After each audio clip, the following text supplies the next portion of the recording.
Well, here we are. I say we just jump right into it. Yep. Do you remember the time when you were sitting in a classroom and we started talking about making a film? I remember that time we were talking at first about acting and performing, and I remember you had showed me the videos that you made, the Mr. Bean video. I wasn't expecting we were gonna go that way. But I love those. That just goes to show how far it's really come. But I love those videos. Those are awesome. By the way, no one can find those online. So So you're gonna have to give me some of those, man. it's only on one platform and it's a tiny. Okay, I'm not gonna say anything. Never mind. But yeah, I remember that. That's been a while now. But yeah, uh, didn't think we would come this far though. Yeah. Then just the whole process of starting with Obsession, the writing process. Uh, how many different versions were written for it? I don't know how many versions you read. At least five, I think I might have seen five Yeah, or six. yeah. At least five. It felt like it was more. Uh, but it just kept evolving, and I can't say that it actually came out the way that I saw it when I first read the script, but it came out. Let's just say that. I feel it's a film that definitely requires a remake, maybe 20 years later with younger people. Mm. We don't look the same anymore. Well, Or maybe I I. think my character is timeless, so I think I can still do it. That's true. Uh, but it's also important to mention that how Marianne's character came out. It was a small character initially, and I think it had maybe two or three scenes, and then Mm. eventually just turned into a principal character and the person that's actually driving the story. Yeah, true, very true. It really did evolve, and I think that's probably mostly due to what Marianne brought to the project. By the way, her character is called Juliet. Yeah, yeah, For anyone that is not sure who's Marianne, yeah. because we're going to be talking about multiple projects, so we should True, say the character name as well. too true, too true. But yeah, do you remember the time when this story was about a schizophrenic? I do, I do. It really it, it evolved a lot from the first draft to becoming this. It was kind of like a psychological thriller, and then it became. It was still a psychological thriller, but not in the same vein that it started. That's true. Totally agree. Uh, I think it was the best story we executed. It's just the execution was bad. It also has a lot to do with how independent filmmakers start. They don't have a lot of resources. Mm, Sound being the biggest issue. You can. of course, that was the thing for obsession. But I I guess I'm going to start at the end right now and say that still obsession was probably the the most fun I've had on a project that we've done. We had a blast doing that. It was the most fun project, and I think it was also one of the. It was the only project where all the people you see on screen are doing multiple jobs off screen. Yeah, no doubt. Because later there were people that were just acting, but here everyone had multiple jobs, and then it was just a lot of fun. Just traveling every time, shooting in places, getting asked to leave from places. Eggman Chow, yeah. But I must say, the officer, he was very nice about it. At least he let us finish like another what minute or two. Do you remember the time when Marianne did her hair in this security guard's cabin? Oh man, that's real filmmaking right there. Hey, we we made that film, and that's the only film which actually made the money back. Hmm. Didn't make any profit, but basically everything that was invested came back. Hmm. Uh, so it remains to be a special film, and also there. Let's see, like we've seen the bloopers so many times, and for anyone that's gonna be watching this on YouTube, it'll probably be on the screen right now. Uh, it it's just like we've done other projects, but the bloopers seem to get old very quickly. It's just with that film. I don't know. There were a lot of bloopers. There were a lot of bloopers. There were a lot of bloopers for every one that we shot. But I'm trying to think of which one in particular because there Cockroach. were which one? The cockroach crawling up Marianne's neck. Oh, yeah. You got that on film? I didn't know you had that on film. You were behind the camera, and I kept saying cut, and I remember exactly like I'm not Oh cutting yes. Oh yes. Oh man. So Marianne, you could thank Hassan for that one. No, No. I told Kenny to cut. He didn't cut, so it's on him. And again, the sound is also recorded. He's saying I'm not gonna cut. Yeah, good times, good times. But I have to ask, was Obsession a story that you wanted to tell? Going back to when we were talking there in the classroom at Wangjing, was that a story you already had in mind that you wanted to tell, or is it something that just came about later after that first initial conversation? 50% of the story was the same, minus the schizophrenic part, which later turned into a, I wouldn't necessarily say a love story from one of the characters' perspective, Mm. uh, because the actions and the screenplay is mostly the same except for the part where he's not really seeing the, uh, he's seeing an unknown entity. Mm.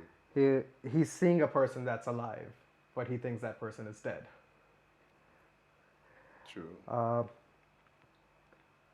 and plus, at that point, the goal was to write something that can be executed. We had very minimal resources. We didn't have the kind of money maybe we have now. Uh, so it had to be written in a way where every scene, minus the action scene, Yes. Yeah. I think writing something and doing a project that can be executed has been a common goal yeah, all along. But it has increased. It has increased. The capability has increased every step of the way. we'll come to that later with Yeah. another project. But no, yeah, the goal was to to write something that can be made. Mm. At that point, I'll be honest about one thing. I did want to make an art house film as well, but I thought that this is something that's gonna work a lot better than something quiet, which we did later, or just right after Obsession. The second film was like Mm. that. Uh, yeah, it was more. I was more trying to create something that's going to work, and I think it did work in the sense where on this one platform, which we cannot name right now, when it released, uh, it is the most watched film till date. Obsession, when I got the report, uh, the sales report, it had, I believe it was a little less than 1 million views, Nice. Nice. but they paid really badly. That's why the pay was garbage. Well, I've watched it a couple of times when I was back in the States, so I'm part of that little less than a million. And while it's not the best as far as quality, uh, as far as entertainment value, it's I think it has some redeeming values in it, and I just felt like it took us a long way as far as learning experience goes, and it's also it, not only as far as learning experience, but it gives you an idea of what filmmaking can be as far as bonding with people and enjoying the process of doing it. It doesn't have to be like all about grind. It can be grind and enjoyment, and that's what made it fun. That's true. And to be honest, I didn't expect to have so much fun before we started. Uh, and thanks to Obsession, everything else happened after that. If it wasn't Obsession, then none of the later stuff would have happened. Just the second film itself, it starts off with Obsession. Yeah, yeah. And then the two characters of that film, they did Obsession together because the same two characters which are in Obsession. Yes, that goes to what we were saying about making a film that we can actually shoot, something that has a connection. I think most of the things that we've done, well, not everything, but they've had some been connected in some way. But just to change the topic a little bit because it just popped in my head, I can't talk about Obsession without talking about my favorite scene. And I think you might know the one that well, my two favorite scenes. The one that I'm talking about. There's so many classics from Obsession. I mean, there's the fight scene between you and I. There's that one. Uh, uh, Shout out to Fazre. You did a great job, my man. You did a great job. But not even that what I'm referring to. I'm referring to the fading into the blackness scene. You should have kept that. I would have loved because the way it all turned out in the end, I think that scene would have fit better if you'd have kept the fading out. Would it take her like 3 minutes to die in that scene? The Twilight scene. Yes. So, I'm sorry, Marianne, if you're if you're hearing this. So let me talk a little about that scene. So this is the climax. This is the last Yes. 2 minutes, 3 minutes, or whatever. So the first take we did. Well, it's actually all the takes were good, by the way. Yes. There were no bad takes there. It's just that you died very fast, Marianne, if you're hearing this. It was like you get shot and you're dead. So I wanted to make it a little more cinematic, take a little bit of a cinematic liberty, and just like show that the person I loved, he shot me, I'm dead because of him. So also the music fades in, and then I wanted to do slow motion. We didn't have the slow motion power back then with that camera, but it was what it was. And then in the second take, when I told Marianne to just do it slowly, take your time. Just take your time. So after I said action, she did take her time because that take, the first take was 15 seconds. The second take was almost 4 minutes. Yes, indeed, I remember. And I remember just standing there, and I was like, okay, just die now, die. Just let's get over with this. We don't have all day. I enjoyed watching it. I enjoyed watching every minute of it. And it was Every shot at second. the golden hour, so the window was so small for filming because you get like what, 30 minutes to shoot. Yeah. And there were two parts of the scene: the conversation and then getting shot. And yeah, just from 15 seconds to 4 minutes, that was an interesting take. I still have all the takes, by the way. That's the only film where I haven't deleted anything. I've kept everything still because it's just so much fun watching it every now and then. Smart move. Good move. But I On a serious note, I think those clips are going to be very, very, very sought after, very handy someday. oh yeah. Oh, by the way, I have a lot of material to blackmail you and Marianne, so don't worry about that. I'm sure. I'm sure you're not the only one, but we're not going to get into that on this podcast. One of the best scenes, and we did 27 takes, by the way, for this one, and it was very tough to pick the best one because they were all pretty good, except for the one where a lady was in the background with the kid. It was the rooftop scene, pre-climax, after the chase, where the two characters meet and Isaac discovers that Jay isn't dead. I think that scene was so badass. I didn't expect to have a scene like that in a film like Obsession, but it just turned out to be so good. And not just that, all the takes were good. One of the few scenes where the sound was not an issue. Visually, it's great. Uh, not you, but for me, my acting was okay because yours was good throughout. I had issues. Well, I wouldn't say throughout. I had some. I had my moments as well. But no, that was a good scene. What was your like favorite scene overall? Like, My not the funny favorite, favorite. The uh, my favorite was probably definitely the rooftop scene as well. That one, I think it just came together fairly well.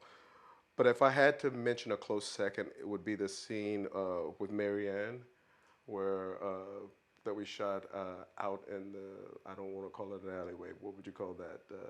Just we just shot out. by the About airport highway. yeah, about an airport highway. I think that one actually was really intense, and I felt like uh, the connection we had in that scene, it was pretty much on. You know how sometimes you can be doing a scene and it feels like you're pushing it, you're trying to get the character to where it needs to be, and you had trying to get that connection. I felt like for that most of the takes it was just there, and I think at that point, we had spent a lot of time just like, talking, really bonding, and so we just had a certain level of chemistry for that scene, and it just worked. I agree. That was actually my favorite scene. One of my favorite scenes too. It was also your first scene with Marianne. Yeah. Is the your first scene you shot with Marianne, and also the first time the two characters appear on screen together. Uh, I remember how that scene was actually planned. There are two scenes that run at the same time, with cuts. Uh, I'm not gonna mention what the other scene is. It's quite comical. Okay. It kind of well because this that scene was very powerful, and just the confrontation between the two characters turned out to be really good, which is why I also in the edit I removed the other scene for the most part. I let that scene go first, and then your scene with Marianne happens, and you guys talk, and because it was a really good scene. Uh, in fact, I wasn't expecting that another scene where sound wasn't an issue. The sound was good, the visual was good, the performance was good. By the way, one thing I want to mention, I'm sorry I'm saying this. When Kenny is being aggressive on screen, if his character has to be aggressive, he is aggressive. But he spits a lot. Well, in my defense, I have to mention this because you just made me think about something. When I first started acting years ago, uh, I studied Shakespeare. I've studied, method acting, and you really have to pronounce the words very clearly. It's not like we're doing now a podcast where you have like lazy mouth. And so when I'm acting, I, I use a lot of thank you. I use a lot of articulation, definitely. But you take me back to I saw a show when I was a young actor, a stage show, and I got a comp ticket. And when you get comp tickets to a show, you usually get some of the best tickets because those are the tickets that they save for like the important people that come to the theater at the end. And so you get a ticket usually close to the front. For this show, I got a ticket on the front row. And this is a very small, intimate theater, very small stage. And so I'm on the front row, and the guy, he was unbelievably great. I can't remember his name, but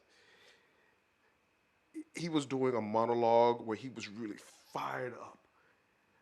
But he was showering me and everybody else on the front row like you would not believe. I was like, man, come on, come on, man, you're spitting all over me.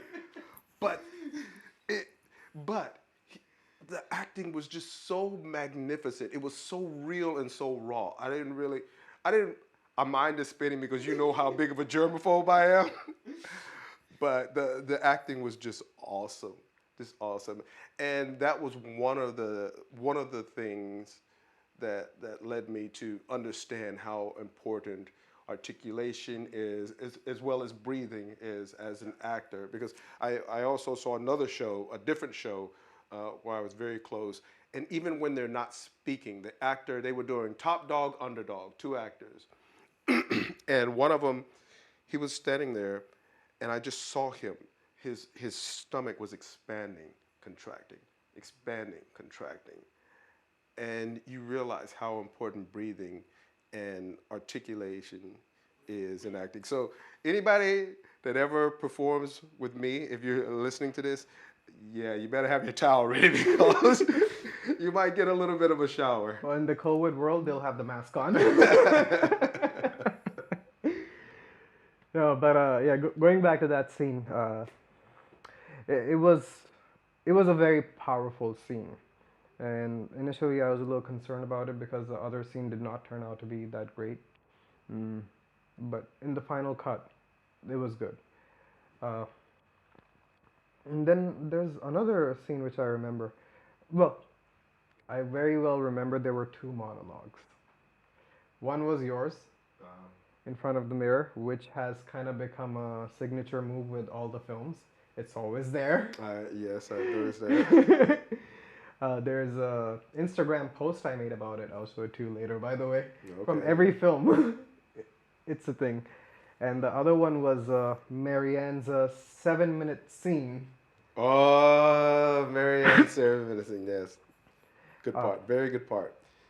For, I just real quick, for those of you who haven't seen it, just Marianne's 7 minute scene is worth it alone. uh, I'll be honest. I did not expect that scene to turn out to be that good because, personally, if someone would give me that scene, I would be really worried. It's too long. It's too dialogue heavy. The emotion changes from time to time. It's a very it's a difficult scene to perform, and I was a little concerned that okay, there are too many lines. It's being performed all by her. She's there all by herself. But when I saw all the takes, I was like, man, she can act well. She's like really good. It turned out to be amazing. Although in the final cut, it's not a 7-minute scene. It's 5.5 minutes, I think, because there were some quiet parts which I had to remove. Otherwise, it just felt a bit lengthy with the quieter parts. Uh, and then moving to your scene, which happens right after that scene, your monologue. Yeah. I remember I wasn't expecting your eyes are gonna tear up, and that happened. So these two scenes, more than the writing, is the performance in these scenes, which I think just elevates the scene. True, true. So now I have to ask you, we talked about our favorite scenes. Was there any scene or, I won't even say scene, I won't even ask scene, what was the biggest challenge for you uh, for Obsession? Because there were a lot of challenges. I mean, being, run away from different locations to weather to we've already talked about or mentioned sound. What would you say would be the biggest thing that you took away from doing Obsession that was a challenge while doing it? That's an easy question. Sound. Sound. You That's what know I that. thought you You were know gonna that. say. That's what I knew you were gonna say. Uh, by the way, we we shot for 14 days, and then we dubbed for 28 days, and we had Yeah. a really bad, well, not a bad mic, but it's just that we didn't have much knowledge of how recorders and mics work and sound is edited. So there were quite a few issues with the sound, and I think sound was the biggest issue. Mm. Also, there were a few places where we shot uh, where it was kind of difficult to get good sound because of the ambience of the location. Yeah. The rooftop scene worked out pretty well Yeah, it was though. pretty quiet there too. It was during the day, Yeah. people were at work, Yeah. kids were at school, so that was okay. But after sound would be one, and then after the film was made, I was concerned about how to release this film. That was a big challenge. I did a lot of research. I did research before that too, but with that platform, uh, I wasn't sure if I can get it on that platform or not. Mm. And it was the first experience of releasing a film. So there are a lot of things that you don't know. Yeah. So just learning the whole process and releasing the film.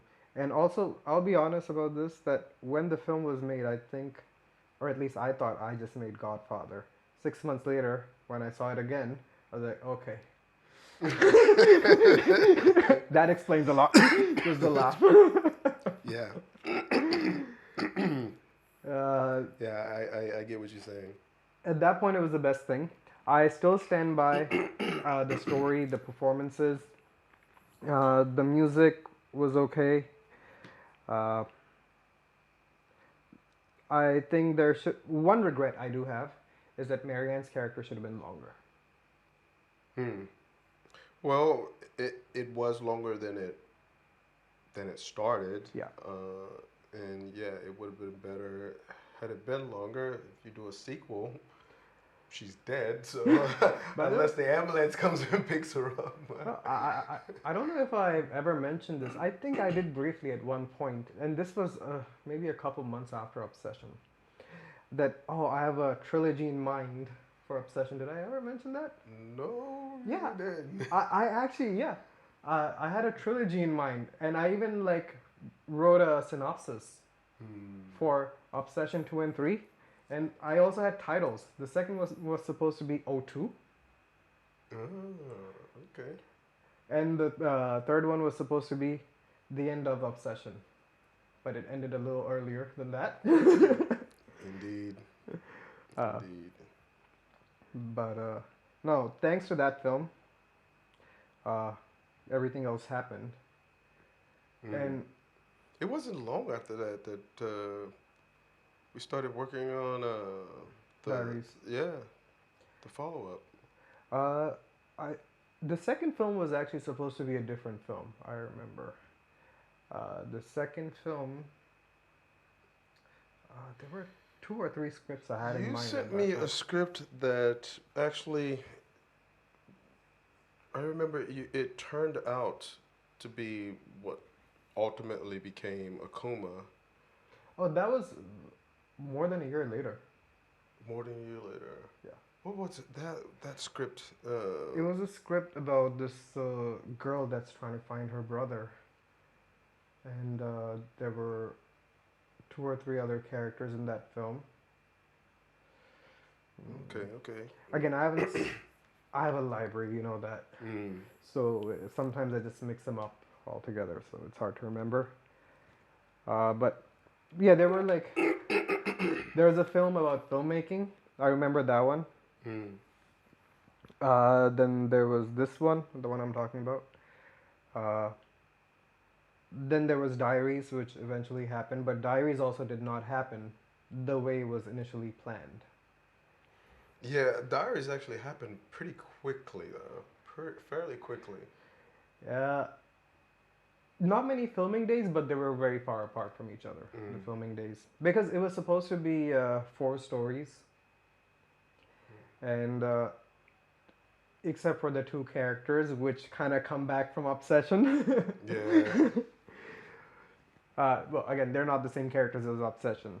For anyone that has seen, uh, here the two characters are the actors who performed in Obsession. So that's how it's Yes. been used. I think that's a good Yeah, it's a good segue. Good segue. move on to Diaries. Uh, but before we continue, moving on to the next film, let's take a short break. All right, cool.